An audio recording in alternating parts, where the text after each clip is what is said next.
Hello friends, this is Soma here and welcome to build career channel. तो आज हम पढ़ेंगे अकाउंटिंग प्रिंसिपल, कॉन्सेप्ट या फिर कन्वेंशन के बारे में। तो हम सारे को इन डिटेल में देखेंगे इन वन बाय वन। तो रीड करेंगे पहले उन्हें और उसके बाद हम समझेंगे। ओके, तो बहुत ईजी लैंग्वेज में मैंने इसे एक्सप्लेन किया है। तो चलिए देखते हैं। और इतनी अच्छी तरह से मैं आपको ये टॉपिक समझाऊंगी कि आपके दिमाग में ये सेट हो जाएगा। ओके, तो और फिर आप कभी कंफ्यूज नहीं होंगे इनमें। और चलिए स्टार्ट करते हैं आज की क्लास। चलिए, तो please subscribe build career channel and tap the bell icon, जिससे कि आपको हर दिन न्यू नोटिफिकेशन मिलती रहे।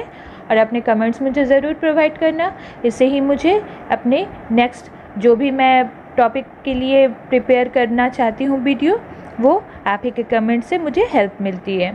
और अगर वीडियो पसंद आए तो प्लीज़ एक लाइक करना और फ्रेंड्स एंड फैमिलीज़ के साथ शेयर करना। तो चलिए, तो आज हम देखेंगे accounting concept, convention and principles को। तो मैं अपना इंट्रोडक्शन प्रोवाइड कर दूं। मैं नेट सेट क्वालिफाइड हूँ, एमकॉम में डिस्टिंक्शन है, साथ ही साथ 2 इयर्स का टीचिंग एक्सपीरियंस भी है। तो मैंने अकाउंटिंग स्टैंडर्ड का क्लास लिया हुआ है, आप चाहे तो जाकर देख सकते हैं। आई बटन में मैंने उसका लिंक प्रोवाइड किया है। ओके, तो चलिए स्टार्ट करते हैं। क्या है अकाउंटिंग कॉन्सेप्ट? अकाउंटिंग कॉन्सेप्ट मतलब जो ज़रूरी एजम्पशन या आइडियाज़ हैं जो कि अकाउंटिंग प्रैक्टिसेस के लिए ज़रूरी है। ये कॉन्सेप्ट एक जनरल एजम्पशन होता है जो कि फाइनेंशियल स्टेटमेंट प्रिपेयर करने के लिए नेसेसरी होता है। ओके, चलिए अकाउंटिंग कन्वेंशन के बारे में जानते हैं। क्या है अकाउंटिंग कन्वेंशन? जो कि कस्टम और ट्रेडिशन है, अकाउंटिंग स्टेटमेंट प्रिपेयर करने के दौरान इसे फॉलो किया जाता है। ओके, तो अकाउंटिंग प्रिंसिपल्स क्या है देखते हैं। फाइनेंशियल स्टेटमेंट एक प्रोडक्ट है किसका? एक कंपनी के बहुत सारे इकोनॉमिक एक्टिविटीज़ का, जिसमें कि एक्यूमुलेट, एनालाइज और रिपोर्टिंग की जाती है। और इस प्रोसेस में यूनिफॉर्मिटी लाने के लिए जनरल एक्सेप्टेड अकाउंटिंग प्रिंसिपल यानी गैप को यूज़ किया जाता है। और ये प्रिंसिपल एक गाइडलाइन प्रोवाइड करते हैं कि कैसे सारी वर्किंग हो और कैसे फाइनेंशियल स्टेटमेंट प्रिपेयर किया जाए। ओके, तो चलिए अब गैप क्या है जानते हैं। गैप ये एक अकाउंटिंग स्टैंडर्ड कलेक्शन है जो कि डेवलप किया गया है फाइनेंशियल इंफॉर्मेशन को प्रॉपरली ऑर्गेनाइज करने के लिए और फाइनेंशियल स्टेटमेंट की प्रिपरेशन करने के लिए। और सभी कंपनी के लिए सेम प्रिंसिपल प्रोवाइड करती है, जिससे कि कंपनीज़ की फाइनेंशियल स्टेटमेंट को कंपेयर किया जा सके सही तरीके से। ठीक है, तो बेसिकली जो भी प्रिंसिपल, कन्वेंशन या कॉन्सेप्ट है वो एक ही है और सभी का मतलब एक ही है कि उसे अकाउंटिंग में यूज़ किया जाता है, उनकी वर्किंग में, अकाउंटिंग की वर्किंग में यूज़ किया जाता है। और ये क्या किस लिए किया जाता है? ये हेल्प करता है कंपैरिजन करने में, अपने ईयर टू ईयर प्रॉफिट या लॉस को, जो भी फाइनेंशियल पोजीशन है वो भी अपनी कंपनी इसी की हेल्प से कर सकते हैं।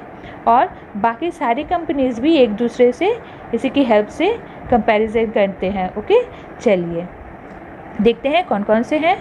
ये है business entity concept, money measurement concept, accounting period concept, cost concept या historical cost concept, matching concept, accrual concept, going concern concept, dual aspect concept, realisation concept.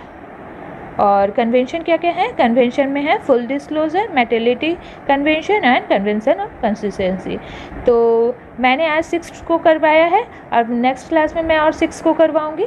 ठीक है, तो चलिए स्टार्ट करते हैं, क्योंकि इन डिटेल में हम देखेंगे, नहीं तो आपको समझ में नहीं आएगा विद एग्जाम्पल्स। चलिए देखते हैं बिजनेस एंटिटी कॉन्सेप्ट क्या कहता है। सो बिजनेस एंटिटी कॉन्सेप्ट ये कहता है अगर कोई बिजनेसमैन है तो वो एक अलग एंट्री है और उसका बिजनेस एक अलग एंट्री है, मतलब दोनों एक दूसरे से जुड़े हुए नहीं हैं और ये दोनों अलग अलग हैं। बिजनेस को एक आर्टिफिशियल पर्सन माना जाता है, आपको पता ही होगा। बिजनेस और बिजनेसमैन दो अलग अलग एंटिटी हैं और जो भी डे टू डे के फाइनेंशियल ट्रांजैक्शन रिकॉर्ड किए जाते हैं वो बिजनेस के पॉइंट ऑफ व्यू से होता है, ना कि बिजनेसमैन के पॉइंट ऑफ व्यू से। बिजनेस के ओनर के पॉइंट ऑफ व्यू से भी ये नहीं देखा जाता, मतलब बिजनेस और बिजनेसमैन दोनों अलग अलग एंटिटी हैं। फॉर एग्जांपल मान लीजिए कि राम ने एक कंपनी स्टार्ट किया और राम ने 1 लाख इन्वेस्ट किए कंपनी में, तो कंपनी के लिए क्या है? ये जो कैपिटल है 1 लाख का, वो कंपनी के लिए एक लायबिलिटी है। और जब कंपनी में आपने 1000 रुपये दिए तो ये क्या है, एक लोन है जो कि कंपनी के लिए भी लाइबिलिटी है, और इसलिए ये बिज़नेस के बुक्स ऑफ अकाउंट में लाइबिलिटी साइड पे शो होता है, यानी देय या दायित्व है जो कि बिज़नेस को फुलफ़िल करना होता है, ना कि बिजनेसमैन को। ओके, इसीलिए ये लाइबिलिटीज के रूप में शो किया जाता है बुक्स ऑफ अकाउंट में। ओके, तो समझ गए कि बिजनेस एंटिटी कॉन्सेप्ट मतलब बिजनेस एक अलग एंटिटी है और बिजनेसमैन एक अलग एंटिटी है, इसीलिए हमें बिजनेस के नज़रिए से जो भी बिजनेस की ट्रांजैक्शन है उसे फॉलो करनी होती है, ना कि बिजनेसमैन के नज़रिए से। ओके, चलिए अब मनी मेजरमेंट कॉन्सेप्ट को देखते हैं, क्या है ये। इसमें सिर्फ वही बिजनेस ट्रांजैक्शन की रिकॉर्डिंग करनी होती है जिसे कि मॉनेटरी टर्म में मेज़र किया जा सके।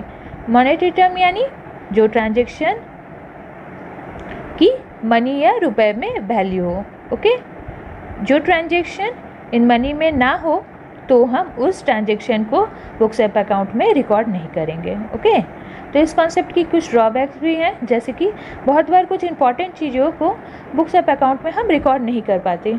क्यों? क्योंकि ये मॉनेटरी टर्म में एक्सप्रेस नहीं हो पाती हैं।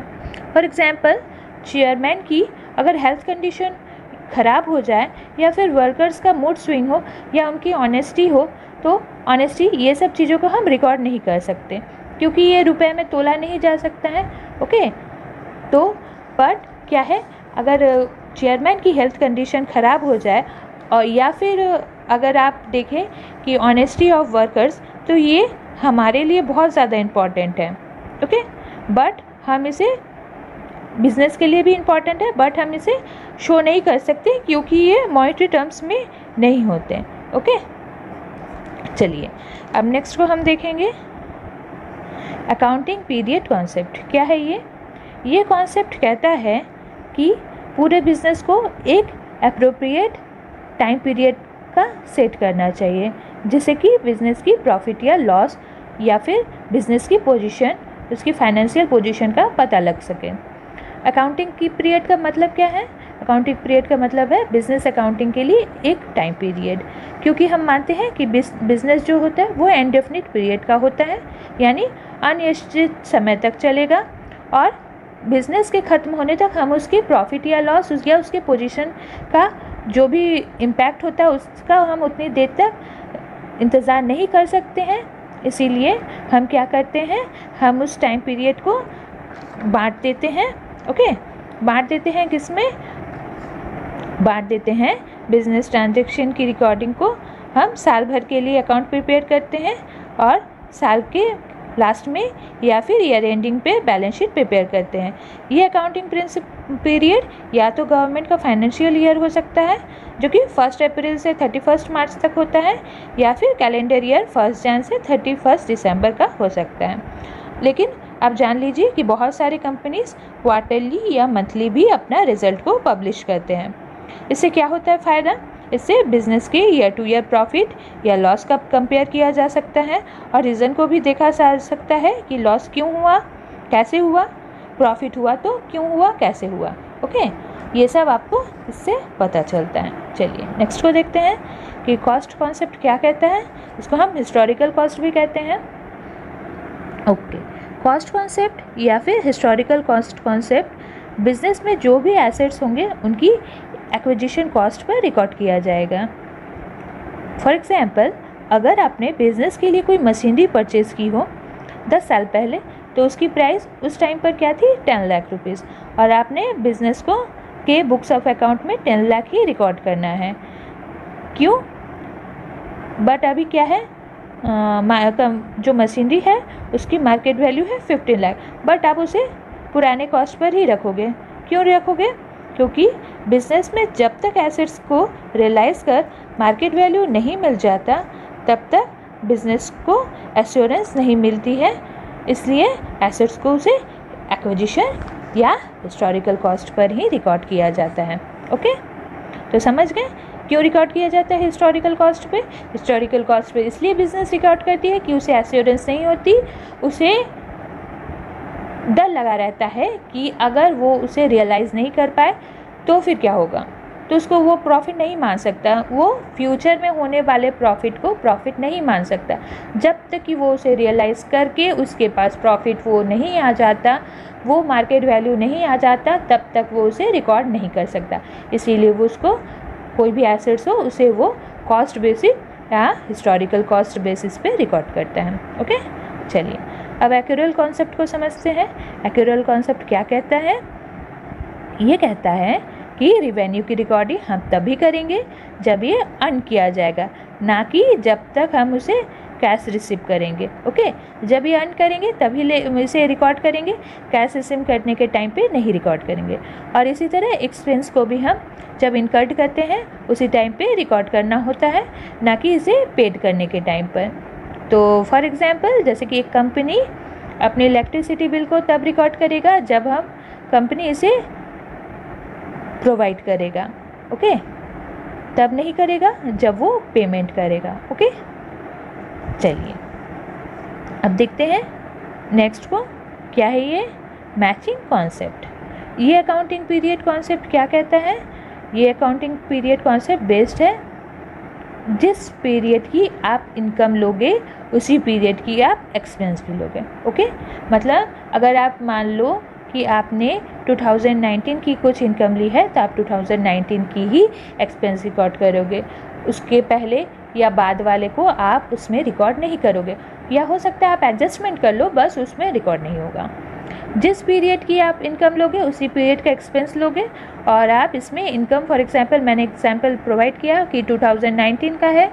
ओके, 5 लाख इनकम क्या है 2019 का 5 लाख, और एक्सपेंस यानी कि एक्सपेंस में मान लेते हैं हम इलेक्ट्रिसिटी बिल है जो कि 25,000 का है, बट कंपनी ने क्या किया, प्रीपेड पे किया 2020 का इलेक्ट्रिसिटी बिल 25,000, बट हम क्या करेंगे 2019 में 50,000 रिकॉर्ड नहीं करेंगे, हम उसे अलग अलग साल का में ही लिखेंगे। ओके, तो एक्यूरेल कॉन्सेप्ट मैंने पहले ही आपको बता दिया कि ये एक पॉइंट और नोट कर लीजिए, बहुत इंपॉर्टेंट पॉइंट है, क्योंकि एक्यूरेल बेसिस पे करना मतलब जो कि जब हम अर्न करते हैं तब हम इसे रिकॉर्ड करते हैं, ना कि हम कैश रिसीव करने के टाइम, और इसी तरह एक्सपेंस भी हम इनकर्ड करने के टाइम रिकॉर्ड करते हैं, ना कि इसे पेड करने के टाइम। ओके, तो मैंने सब जो भी 6 थे कॉन्सेप्ट मैंने उसे समझा दिया आपको आज। तो नेक्स्ट हम और 6 को करेंगे। ओके, तो ख़त्म हो जाएगा कल इसका जो भी है टॉपिक।